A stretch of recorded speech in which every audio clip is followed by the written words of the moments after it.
तो मुझे लगता है कि अब ट्रम्प साहब को स्ट्रेट ऑफ हॉर्मुज को भी अपनी नाक का सवाल बना लेना चाहिए और उससे भी खुलवाने के लिए उतनी ही ताकत लगाना चाहिए जितना उन्होंने अपने एक पायलट को बचाने के लिए पूरी ताकत झोंक दी थी।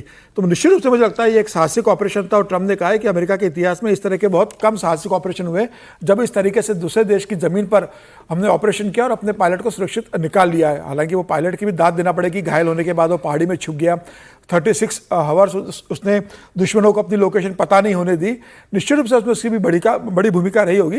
लेकिन मुझे लगता है कि अब जिस तरीके से अमेरिका को लग रहा है, ईरान ने कहा है, जब अमेरिका कहता है कि भाई 48 घंटे का युद्ध विराम हम करना चाहते हैं, ईरान उसके लिए मना करता है और ईरान कह रहा है कि अभी तो बहुत से सरप्राइज अमेरिका और इजराइल के लिए बाकी है, आने वाले दिनों में अमेरिका को वो सरप्राइज मिलने वाले हैं।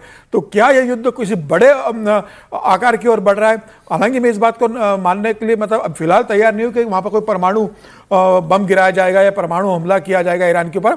ईरान ऑलरेडी लगभग अधमरा हो चुका है, ऐसी स्थिति नहीं है कि उसको परमाणु बम गिराया जाए। अगर ये स्थिति आती तो पहले आ सकती थी।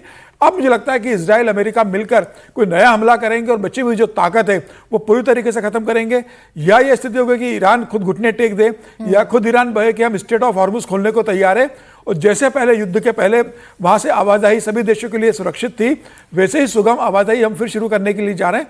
मुझे लग रहा है कि 48 और 72 घंटे में ईरान को लेकर कोई बड़ा फैसला होगा। या तो ईरान खुद घुटने टेक देगा या फिर अमेरिका को बड़ी हमला करके ईरान को मजबूर करेगा कि वो अमेरिका ने जो कहा वो बात माने। लेकिन क्या ईरान घुटने टेकेगा, ये सबसे बड़ा सवाल है। बेशक अमेरिका के इस ऑपरेशन की तारीफ हो रही है, अमेरिका ने अपने पायलट को सुरक्षित निकाल लिया है ऐसे समय में जब उस पायलट को ढूंढने के लिए लगी हुई थी आर्मी वहां की। लगातार गोलीबारी हो रही थी, ड्रोन अटैक हो रहे थे, वहां से सटीक लोकेशन ट्रेस करके उन पहाड़ियों से उस पायलट को सुरक्षित निकाल लिया। लेकिन ऐसा नहीं है कि अमेरिका को नुकसान नहीं हो रहा है। ट्रंप अपने हथियारों को लेकर काफी कुछ कहते हैं। ट्रंप खुद कहते हैं कि उनके जो हथियार हैं वो सबसे अच्छे हैं, उनसे टकराना किसी के बस की बात नहीं है। लेकिन जितना नुकसान ईरान ने इस वक्त अमेरिका को पहुंचाया है उसकी भी चर्चा कर लेना जरूरी है। 7 शक्तिशाली विमान तबाह कर दिए हैं अमेरिका के। ईरान ने लगातार अपने अटैक्स के जरिए जो एयरफोर्स है अमेरिका की उसको निशाना बनाया है।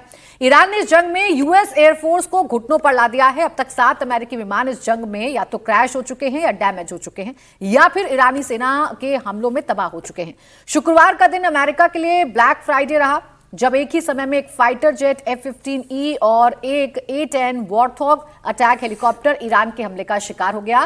लेकिन लिस्ट यहीं खत्म नहीं होती। पिछले 37 दिनों में अमेरिकी एयरफोर्स ने ईरान में काफी कुछ खोया है।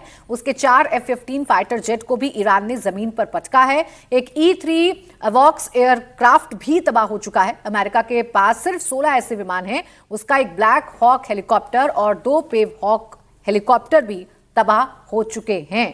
तो ये अमेरिका के लिहाज से अगर समझें तो नुकसान अमेरिका को ईरान पहुंचा रहा है और जिस एयरफोर्स को सबसे ताकतवर बताते हैं ट्रंप, उससे भी नुकसान हो रहा है। उसे ही नहीं पहुंचा रहा है, इसराइल को भी पहुंचा रहा है। उसके बहुत सारे जो इंडस्ट्री है उसको नुकसान पहुंचा हुआ है, उसके बहुत सारी बाकी चीज़ों को नुकसान पहुंचा है। 6000 लोग लगभग इसराइल के घायल हैं और ऐसे में रियाद में जो यूएस की एम्बेसी थी तबाह हो गई पूरी तरह से।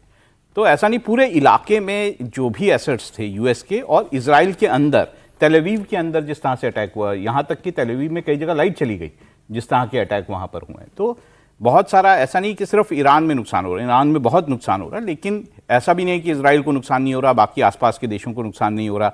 यहाँ तक कि वहाँ पे आसपास के देशों में एक डिसैलिनेशन प्लांट था वो हिट हुआ है और बहुत सारी चीज़ें जो हैं वो वहाँ पे जो इंफ्रास्ट्रक्चर है वो बहुत ज़्यादा टूटा है।